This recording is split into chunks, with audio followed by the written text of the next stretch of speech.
Hello everyone, आज हम discuss करने वाले हैं तत्व चेन फार्मा केमिकल लिमिटेड इस कंपनी के बारे में। एंड यहाँ पे as per technical and fundamental एक बढ़िया अपॉर्चुनिटी देखने को मिल रहा है। देखो, ये स्टॉक लाइफ टाइम हाई से ऑलमोस्ट 66% डाउन है, जो कि एक बहुत ही बढ़िया अपॉर्चुनिटी है। एंड साथ में एक चीज़ मैं आपको बता देता हूँ। देखो, किसी ने कमेंट किया था कि दीप काइसन टेक्नोलॉजी के बारे में बताओ कि ये ऊपर जाएगा कि नीचे जाएगा, आपको क्या लगता है। एक चीज़ समझो कि मैं हमेशा जो स्टॉक डिस्कस करता हूँ वो देखना टॉप से क्या करता है, नीचे आता है। मतलब क्या, मैं सस्ते में खरीदता हूँ, ऊपर जाके बेच देता हूँ। एंड ये कंपनी, जो सब कंपनी आप सब कमेंट में लिखते हो ना, तो वो सब company most of the time क्या होता है, नीचे से टॉप पे जा चुका है, तब आप सोचते हो कि इसको खरीदे कि ना खरीदे। टॉप पे खरीदोगे तो बेचोगे कितने पे। एक चीज़ समझो कि सस्ते पे खरीदना होता है, महंगे पे बेचना होता है, तभी जाके जो बड़े बड़े अच्छा खासा प्रॉफिट है वो बनता है। जैसे कि 80%, 45%, 56%, 48%। तो ये हमारा ट्रैक रिकॉर्ड है जो लोग नए हैं उनके लिए, कि हम एक्चुअली में प्रॉफिट करते हैं एंड हम प्रूफ भी दिखाते हैं। तो यहाँ पे आपको समझना पड़ेगा कि अगर आप बड़े बड़े जो टारगेट है वो लेना चाहते हो तो इसके लिए आपको सस्ते में खरीदना ज़्यादा बेनिफिशियल होता है। एंड यहाँ पे एक चीज़ मैं आपको एग्जांपल देता हूँ कि ये एक बिजनेस है, इसको बिजनेस की तरह सोचो। जैसे कि ये एक पेन है, तो इसका अगर मार्केट वैल्यू 1000 रुपीज़ है, 1000 रुपीज़ है, तो इसको आप अगर मार्केट में बेचने जाओ तो आप क्या 1200 में खरीद के बेचने जाओगे? नहीं जाओगे ना, तो आपका 200 रुपये का लॉस हो जाएगा। तो उसी तरीके से सोचना होता है कि इस पेन को अगर आपको मार्केट में सेल करना है तो आपको 1000 से कम में खरीदना है। आप 700 में, 800 में खरीदने की कोशिश करोगे, जिससे कि आप 200 या 300 का प्रॉफिट कर पाओ, राइट। तो जैसे कि हम एक नॉर्मल बिजनेस करते हैं जहाँ पे हम सस्ते में खरीद के, जितना ज़्यादा हो सके अच्छे क्वालिटी की चीज़ को सस्ते में खरीद के ऊपर जाके महंगे में बेचने की कोशिश करते हैं, ठीक उसी तरीके से शेयर मार्केट में भी हमें एज ए बिजनेस काम करना पड़ेगा कि एक अच्छे कंपनी को ऐसे सस्ते में खरीदना होता है, देन ऊपर जाके उसको बेच देना होता है, राइट। तो इस तरीके से काम करोगे, बड़ा अच्छा खासा प्रॉफिट बनता है, जो कि मैं हमेशा दिखाता हूँ, राइट। एंड जो लोग नए हैं उनके लिए तो प्रूफ दिखाई दिया ऑलरेडी। एंड यहाँ पे जो टेक्निकल है वो तो बहुत ही बढ़िया लग रहा है कंपनी का। तो उसके बाद जो इंपॉर्टेंट चीज़ है वो है फंडामेंटल। सबसे पहले बिजनेस देखना इंपॉर्टेंट होता है। समझ में आ ही रहा है कि ये एक केमिकल कंपनी है।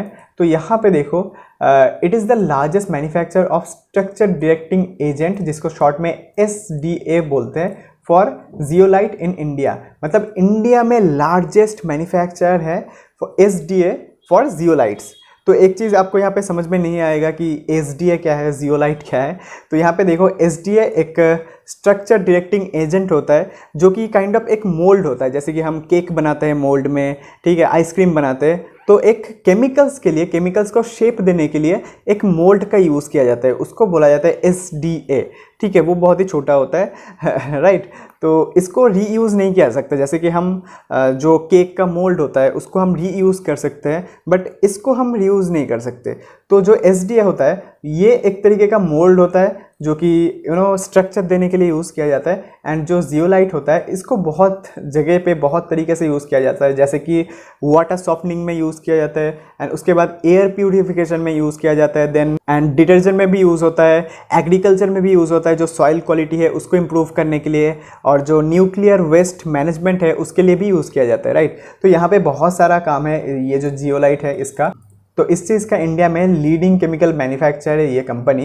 एंड साथ में देखो, ये जो SDA है ना, तो इससे रेवेन्यू कितना आता है? इससे रेवेन्यू आता है 33.2%। एंड आफ्टर दैट ये जो PASC होता है इससे 36% का रेवेन्यू आता है, एंड जो PTC होता है उससे 28% का रेवेन्यू आता है। तो ओवरऑल हमको क्या समझ में आ रहा है कि कंपनी का जो बिजनेस है वो एक चीज़ पे कॉन्सेंट्रेटेड नहीं है, एक डाइवर्सिफाइड है, ठीक ठाक लेवल पे, राइट। तो यहाँ पे एक बढ़िया बिजनेस हमको देखने को मिल रहा है। एंड साथ में एक चीज़ देखो कि कंपनी का यहाँ पे जो रेवेन्यू आता है उसका 71% रेवेन्यू आता है एक्सपोर्ट से।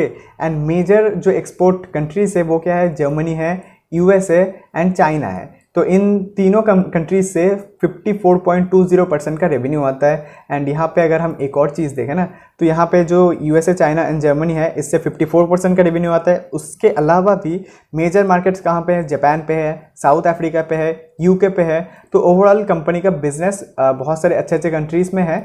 बट यहाँ पे जैसे ये कंपनी बहुत ही छोटा कंपनी है, मार्केट कैप 2300 करोड़ का है, राइट। तो बहुत ही छोटा कंपनी है, हमको समझ में आ रहा है। तो एक चीज़ कंपनी को क्या इम्प्रूव करने की ज़रूरत है कि इनका जो टॉप 10 कस्टमर से 60% का रेवेन्यू आता है, तो इसको थोड़ा सा डाइवर्सिफाई करने की ज़रूरत है, जो कि ओवर द टाइम हो जाएगा, बिकॉज कंपनी का रेवेन्यू बहुत ज़्यादा नहीं है, 385 करोड़ का है, जो कि बहुत ही कम है, राइट। तो छोटे कंपनी के लिए अभी के टाइम पे बहुत ही बढ़िया जो बिज़नेस है वो दिख रहा है, बट जैसे जैसे कंपनी बड़ा होता जाएगा, अपने आप को डेवलप करेगा, तो ओवर द टाइम ये सभी चीज़ें ठीक हो जाता है। आफ्टर दैट देखो क्लाइंट ही पे कंपनी के पास अच्छे खासे कुछ क्वालिटी के क्लाइंट है, जैसे कि Asian Paints and then Lord Slabs, then यहाँ पे SRF है, नवीन फ्लोरिन है, एंड देन ओरिएंटल है, देन अतुल लिमिटेड है। तो अच्छा खासा कंपनी का क्लाइंट बेस है। एंड आफ्टर दैट यहाँ पे कंपनी ने QIP भी किया है। QIP एक तरीके का फंड रेजिंग मेथड होता है। तो कंपनी ने यहाँ पे 200 करोड़ रेज किया था, जिससे कंपनी ने यहाँ पे आपको दिखेगा कि CWIP भी किया था, जो कि फिक्स एसेट में ऐड भी हो गया है। तो यहाँ पे देखो फिक्स एसेट डबल से भी ज़्यादा हो गया है। 196 करोड़ का फिक्स एसेट था पहले, एंड अभी जो 231 करोड़ का चल रहा था काम, वो भी कंप्लीट होके फिक्स एसेट में ऐड हो गया है। बट यहाँ पे जो रेवेन्यू है वो इंक्रीज नहीं हुआ है। इसका मतलब क्या, जो कैपेसिटी कंपनी ने एक्सपैंड किया है उसका जो इफेक्ट है वो दिखना अभी बाकी है। तो यहाँ पे कंपनी ने अपने कैपेसिटी को डबल से भी ज़्यादा कर दिया, बट यहाँ पे जो शेयर प्राइस है वो बस नीचे ही है। एंड आफ्टर दैट अगर हम इन्वेस्टर पे देखें तो देखो जो प्रोमोटर है उनके पास अच्छा खासा स्टेक है, एंड जो FI है उनके पास भी 3.37% का स्टेक है, एंड DI के पास 10.64% का स्टेक है, जो कि बहुत ज़्यादा होता है। अगर हम FI पे क्लिक करते हैं तो देखो जो गोल्डमैन सैक्स है, इन्होंने कंटिन्यूसली अपना जो स्टेक है वो इंक्रीज़ किया है, जो कि एक बहुत ही इम्पॉर्टेंट हमारे लिए क्लिक पॉइंट हो सकता है कि गोल्डमैन सैक्स अगर किसी भी कंपनी को एक्यूमुलेट कर रहा है तो बहुत ही बढ़िया चीज़ है। तो ओवरऑल कंपनी का जो बिज़नेस है वो बढ़िया है, कंपनी का जो फाइनेंशियल है वो बढ़िया है, एंड यहाँ पे जो शेयर प्राइस है वो टॉप से इतना ज़्यादा 65% नीचे मिल रहा है। तो और क्या, यहाँ पे बढ़िया अपॉर्चुनिटी दिख रहा है। तो टारगेट क्या बन सकता है, तो टारगेट यहाँ पे अगर हम सबसे छोटा वाला टारगेट भी लेते हैं ना, यहाँ से एक रेजिस्टेंस, तो यहाँ से भी 65% का सीधा सीधा गेन दिख रहा है, जो कि एक राउंडिंग पैटर्न टाइप सा बन रहा है, आपको समझ में आ ही रहा होगा।